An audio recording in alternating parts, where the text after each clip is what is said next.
자, 어제도 우리 시청자 여러분 잘 아시는 것처럼 윤석열 대통령이 이진숙 방통위원장을 임명했습니다. 동시에 김태규 방통위원도 임명을 한 거예요. 그래서 실제 방통위가 5일 만에 2인 체계로 복원이 되었고 어제 이진숙 방통위원장은 박문진 이사 선임을 의결을 했습니다. 자, 그래 보시는 것처럼 출근 첫날에 망치 두들긴 겁니다. 그래서 어떻게 의결이 되었냐? 명단을 보여드리면 이렇게 명단이 구성이 돼요. KBS 이사 추천 후보자 7명 명단, 그리고 박문진, 그러니까 MBC 사장을 교체할 수 있는 박문진 이사 명단 6명 이렇게 나온 것입니다. 자, 이로 인해서 이제 조만간에 MBC가 정상화될 날이 얼마 남지 않았다라는 것인데요. 자, 그래 지금 어떻게 나오고 있느냐? 실제 MBC 사장 교체까지 어느 정도 걸리느냐? 약 2에서 3개월 정도 걸린다라고 지금 추측이 되고 있습니다. 자, 그러니까 절차를 좀 다시 보여드리면요. 어떤 절차에 따라 이루어지느냐? 실제 이렇게 KBS, MBC, EBS 이사 임기 만료가 있습니다. MBC를 기준으로 하면 8월 12일 날 임기가 만료되는 거예요. 며칠 안 남았습니다. 채 2주도 안 남았어요. 즉 8월 12일이 넘어가면 어제 이진숙 방통위원장이 망치 두들겼던 그 이사진으로 교체가 될 것이고 MBC 사장과 관련된 교체가 천천히 이뤄질 거라는 겁니다. 자, 그래서 보시는 것처럼 실제 MBC 같은 경우에는요. 대통령까지 갈 필요도 없습니다. 실제 방통위 내에서 임명이 가능합니다. 자, 그래서 어떤 절차에 따르느냐? 이런 절차가 있습니다. 실제 박문진 이사회가 MBC 사장 해임 건의안을 상정하고 MBC 사장이 소명을 하고 그 소명 이후에 해임 건의안을 의결하고 최종적으로 의결을 하면 되는 겁니다. 이런 절차에 따라 되는 거예요. 그래서 지금 실제 MBC 현 사장인 안영준이 교체될 가능성이 매우 높다라는 겁니다. 그럼 많은 분들이 생각을 하실 거예요. 야, 이거 굳이 2, 3개월까지 갈 필요가 뭐가 있냐라고 생각하실 건데요. 누차 말씀을 드렸지만 저 좌파들은 MBC를 놓을 생각이 없습니다. 끝까지 버티고 버틸 겁니다. 그래서 뭐 한다고요? 앞서 말씀드렸던 현재 지금 MBC 사장인 안영준은요. 100% 해임한 효력정지 간처분 신청을 할 겁니다. 100% 할 거예요. 법적으로 투쟁을 한다는 거죠. 그런데 우리가 반대로 한번 생각해 보시죠. 반대로. 무슨 얘기냐? 아무리 버텨도 2, 3개월 안에는요. 이 모든 게 끝난다라는 거예요. 아무리 버텨도. 그러니까 해임한 효력정지 가처분 신청을 내더라도 아무리 버텨도 2, 3개월 안으로는 MBC 사장이 교체가 될 것이고 그 사장이 교체된 이후에는 MBC가 정상화되는 수순으로 돌아갈 수밖에 없다라는 말씀을 제가 전해드리는 것입니다. 이렇기 때문에 얼마 남지 않았다라는 것이고 이런 과정 속에서 우리가 포인트를 잡아야 될 건 뭐라고요? 좌파들과 다른 점. 어떤 다른 점입니까? 실제 법과 절차를 지켰다라는 겁니다. 누차 말씀을 드리지만 문재인 정권 당시에는 MBC, KBS 사장 교체할 때 절차 지켰습니까? 법 지켰습니까? 안 했잖아요. 떼법했잖아요. 그런데 윤석열 정부는 법과 절차에 따라서 KBS, MBC 사장을 교체하는 것이고 그에 따라 지금 공영방송의 정상화를 이뤄낸다라는 말씀을 제가 해드려 보는 것입니다. 우리는 억지로 끌어내는 게 아니다. 법과 절차에 따라 끌어내는 것이다. 물론 이 과정들이 조금 길 수도 있고 뭔가 시간이 지연되는 느낌이 들겠지만 중요한 건 법과 절차에 따라 우리는 그 단계를 밟아 나가고 있다라는 것을 다시 한 번 더 강조해드리는 것입니다. 자, 이렇다 보니까 지금 민주당 좌파들이 별의 별짓을 다 하고 있습니다. 자, 오늘만 하더라도 민주당이 이진숙 방통위원장 탄핵안을 또 본회의에 보고하겠대요. 우리가 너무나도 예상했던 겁니다. 자, 이걸 넘어서 어제 민주당이랑 조국당은요. 이진숙 방통위원장을 법화 유용 의혹으로 고발을 했다고 합니다. 이것도 너무나도 예상했던 거예요. 자, 이렇다 보니까 지금 실제 편향된 언론들, 특히 오늘 한겨레와 경향신문에서 난리가 났습니다. 자, 어떤 식으로 보도를 하느냐? 이런 식으로 보도를 합니다. MBC 장악 쿠데타다. 심지어 사설을 쓰면서 취임 당일 공영방송 이사 물갈이, 윤 정권 이성 이러냐 이렇게 쓰고 있고요. 경향신문은 언론계라고 말을 하면서 MBC 사장 친여권 인사로 교체 수순이다.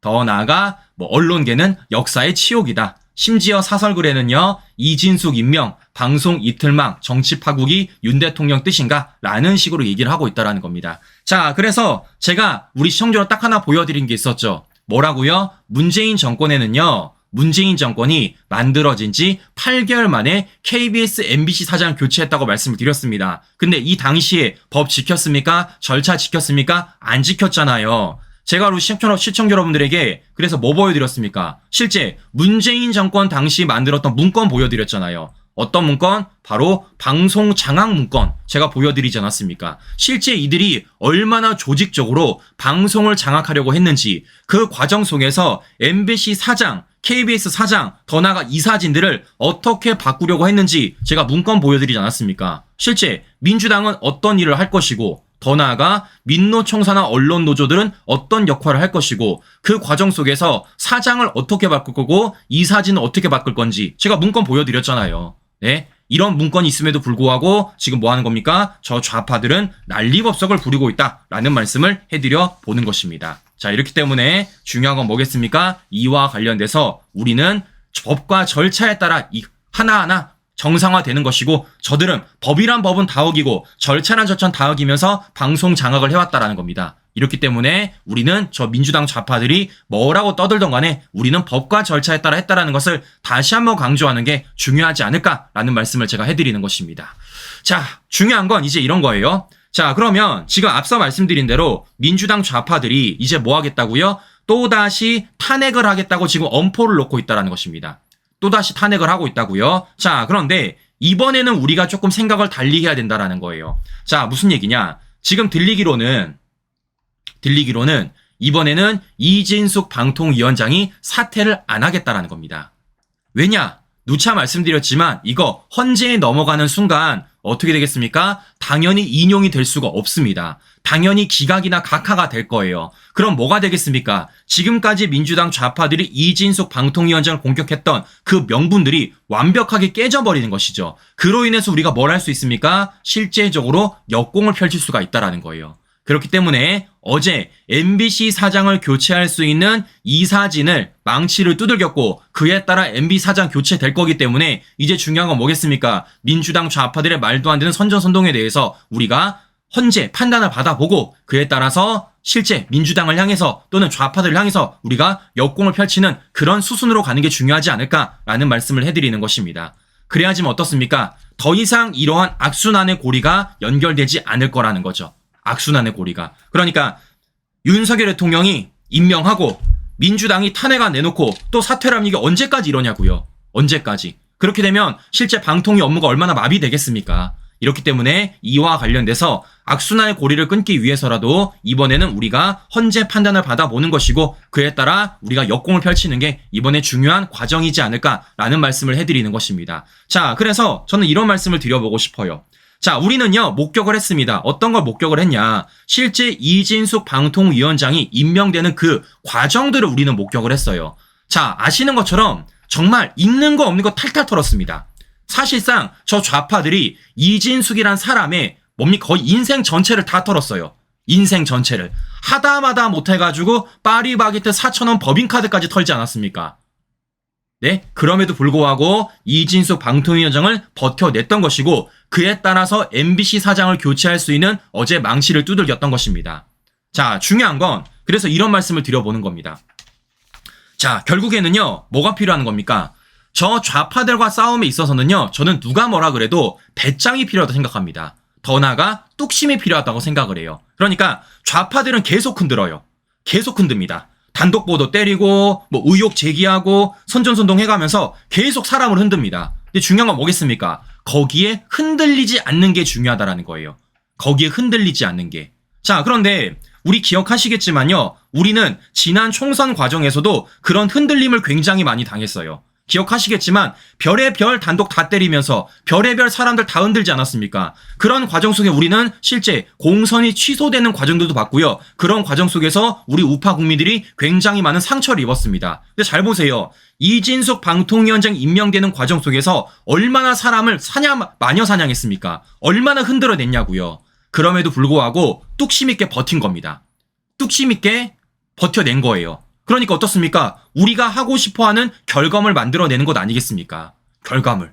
저는 그렇기 때문에 이 좌파들과의 싸움에 있어서 가장 중요한 건 뚝심이다. 배짱이다. 그에 따라 사명감을 가지고 실제 우리 우파 국민들의 이 나라의 목적을 달성하는 게 중요하지 않을까라는 말씀을 제가 해드리는 겁니다. 자, 그래서 한 분을 더 소개시켜 드리고 싶습니다. 그 사람이 누구냐? 바로 어제 윤석열 대통령이 고용노동부 장관으로 지명을 한 바로 김문수 경사노위 위원장입니다.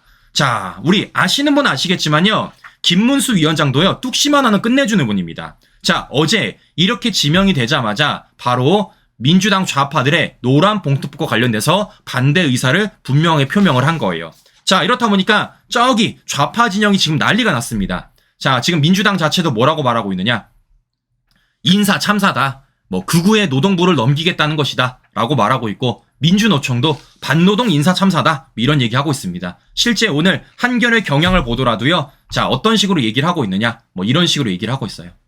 극우 반노동 김문수 노동부 장관 지명. 네. 자, 심지어 사설에다가 최악의 인사참사 반노동 김문수가 노동장관이라니. 심지어 경향신문은 단독보도 때리면서 또 과거 털고 있고요. 경향신문도 사설글 쓰면서 노동계 적대 불통한 김문수 노동개혁 이틀 작업 없다 이렇게 쓰고 있습니다. 이거는 JTBC, MBC도 마찬가지예요. 어제도 보니까 JTBC 이렇게 쓰고 있습니다. 네. 불법 파업엔 손배 폭탄이 특효야 이러면서 김문수 위원장의 과거를 털고 있고요. MBC도 지금 이와 관련돼서 부정적인 보도를 하고 있는 것입니다. 자, 그러면 우리가 이와 관련돼서 어떤 걸 똑같습니까, 시청자 여러분들? 바로 이거예요. 이진숙 방통위원장이 했던 짓을요, 지금 김문수 위원장한테 똑같이 하고 있는 겁니다. 똑같이 하고 있는 거예요. 우리 보셨잖아요. 이진숙 방통위원장이 지명이 되자마자 좌파들이 어떻게 나왔는지, 그리고 실제 임명되는 그 과정 속에서 얼마나 사람을 괴롭히고 얼마나 집단 괴롭힘을 했는지, 그 과정 속에서 이진숙이란 사람의 과거를 얼마나 탈탈 털었는지 단독 보도만 몇 개 있습니까? 단독 보도만. 근데 지금 그 짓을 지금 김문수 위원장한테 똑같이 하고 있다는 겁니다. 그러면 우린 반대로 생각하면 되는 거예요. 뭘 하면 되겠습니까? 아, 우리 목적을 이뤄낼 수 있는 사람이구나 라는 걸 우리가 알 수 있다는 것이죠. 실제 이진숙 방통위원장 임명 과정 속에서 좌파들이 탈탈 털었고 그 과정 속에서 뚝심과 배짱을 가지고 버티니까 실제 우리가 목표라는 것이 이루지 않았습니까? 마찬가지입니다. 지금 또다시 좌파들이 흔들게 하는 거예요. 누와 관련돼서 김문수 위원장과 관련돼서. 그래서 또다시 과거 한번 털어보자. 말실수 한번 털어보자. 저들 식으로 또다시 사람을 마녀 사냥하고 탈탈 털고 있는 겁니다. 제가 말씀드렸죠. 중요한 건 뭐라고요?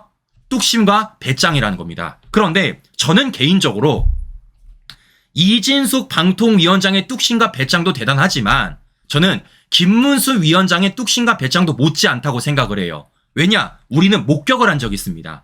제가 실제 김문수 위원장과 관련돼서 아직까지도 기억하고 있는 것 중에 하나가 무엇이냐면요. 최근 있었던 국정감사 부분입니다. 실제 경사노위 위원장으로서 민주당 의원에게 할 말 제대로 했습니다. 자, 어떤 얘기인지 우리 시청자 여러분들에게 간단하게 영상 보여드리고 방송 이어가 보도록 하겠습니다. 평소에는요, 아시는 분 아시겠지만요, 굉장히 침착하세요.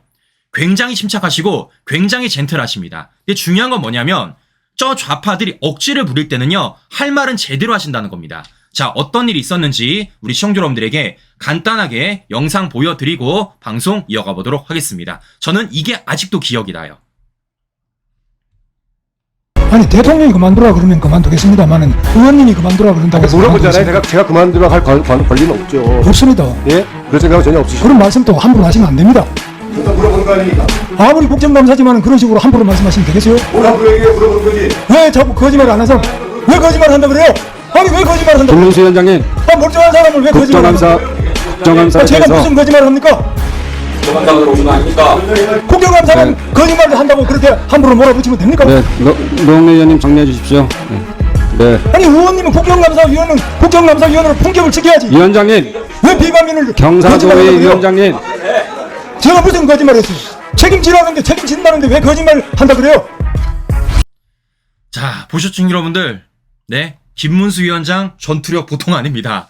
전투력 보통 아니에요. 자, 그러면 이제 우리는 어느 정도 그려지는 그림이 있습니다. 자, 어떤 게 그려지겠습니까? 보시는 것처럼 지금 저 좌파들이 이진숙 방통위원장이 했던 짓을 김문수 위원장에게 똑같이 하고 있는 겁니다. 근데 그런 가운데 이제 뭐가 열리겠습니까? 청문회가 열릴 거라는 거예요. 그러면 저 좌파들이 이진숙 방통위원장에게 했던 그런 집단 괴롭힘 마녀 사냥을 김문수 위원장과 똑같이 할 거라는 겁니다. 그런데 영상 보셨잖아요. 네, 그렇기 때문에 저는 이번 청문회에 있어서도 굉장히 시원한 그림들이 만들어질 것이고 그런 과정 속에서 김문수 위원장이 우리가 목표로 하는 그런 부분들을 이뤄낼 수 있지 않을까라는 말씀을 해드려 보는 것입니다. 자, 그래서 말씀을 드리는 겁니다. 저 좌파들과 싸움이 있어서는요, 뭐가 중요하다고요? 바로 뚝심과 배짱이 중요하다라고 말씀을 드리는 겁니다. 무엇보다 이런 과정 속에서 저는요, 한마디 더 드리고 싶은 게 뭐냐면은 바로 윤석열 대통령의 뚝심과 배짱이에요. 윤석열 대통령이 너무 잘 알고 있었을 겁니다. 뭘 알고 있었겠습니까? 이진숙 방통위원장을 지명하면 저쪽이 어떻게 나올 것인지, 김문수 위원장을 지명을 하면 저쪽이 어떻게 나올 것인지 너무 잘 알아요. 그럼에도 불구하고 왜 이 두 분을 임명하겠습니까? 바로 뚝심과 배짱이 있다라는 믿음이 있었기 때문이죠. 더 나아가 가장 중요한 게 뭐겠습니까? 바로 그 누구보다 저 민노총 언론 노조들, 그리고 민노총 노동 기득권 세력들의 폐해를 누구보다 잘 알고 있는 사람들이기 때문입니다. 지금 실제적으로 우리가 노동개혁이라는 이름 아래서 어떤 걸 해야 되는 겁니까? 노조 기득권들을 타파를 해야 됩니다. 어제도 제가 방송을 해드렸지만 실제 이 노조 기득권들이 얼마나 많은 작당질을 벌였습니까? 자신의 노조에 가입을 시키기 위해서 사람을 괴롭히고 사람을 폭력을 하고 심지어는 그런 과정 속에서 고용 세습까지 이뤄진 것 아니겠어요? 그걸 해결하지 않으면 실제 우리 노동 환경, 노동 시장이 발전할 수가 없는 겁니다. 미래로 나아갈 수가 없는 거예요. 즉 이런 일을 해결하기 위해서라도 누가 필요한 겁니까? 뚝심 있고 배짱 있게 일을 할 수 있는 사람들, 좌파들의 공격이 들어와도 할 말하고 해야 될 일을 하는 사람들이 필요했다라는 겁니다. 그런 사람들은요, 다른 게 아니에요. 어디서 나온 사람들입니까? 경험에서 나올 수 있는 사람이 필요하다라는 겁니다. 실제 민노총 언론 노조들부터 각종 탄압을 당했던 이진숙 방통위원장, 더 나아가 좌파들의 민낯을 그 누구보다 잘 알고 있는 바로 김문수 위원장, 가장 일을 잘할 수 있는 사람이 누구겠습니까? 경험에서 우러날 수 있는 사람입니다. 저들의 가장 문제점, 저들의 가장 구린 점을 누구 잘 알고 있는 사람이 실제 일을 할 수 있는 사람이다. 그런 배경하에서 저는 윤석열 대통령이 이 두 분을 실제 지명하고 임명한 게 아닐까라는 말씀을 해드리는 겁니다. 자, 그래서 중요한 겁니다. 다시 말씀드립니다. 좌파들과 싸움이 있으면 뭐가 중요하다고요? 뚝심과 배짱이 중요하다. 그 배경 아래 지금 이진숙 방통위원장이 일을 하는 것이고 김문수 위원장도 조만간 일을 할 거라는 겁니다. 뭐를 위해서? 이 대한민국의 바로 발전을 위해서, 공영방송 정상화, 노동시장 정상화를 위해서 일을 할 수 있다는 점 우리 시청자 여러분에게 말씀을 드려보면서, 자, 이렇기 때문에 누차 말씀드립니다. 시청자 여러분들, 우리는요 인물의, 사람의 주어를 가져가지 말고 우리의 목적과 방향성의 주어를 가져가시라고요. 이 사람이 우리의 가치와 우리의 방향성, 목적을 달성할 수 있는 배짱과 뚝심을 갖고 있는 사람인지, 좌파들 앞에서 흔들리지 않고 할 말 다 할 수 있는 사람인지, 해야 될 일 다 할 수 있는 사람인지, 저는 그 기준을 가지고 우리가 사람을 평가하고 정책을 평가하는 게 중요하지 않을까라는 말씀 다시 한 번 더 강조드리면서 오늘 방송 마무리해 보도록 하겠습니다. 네, 오늘도 행복한 하루 보내시고요. 전 다음 방송 다시 뵙도록 하겠습니다. 오늘도 긴 시간 끝까지 시청자 여러분 감사합니다.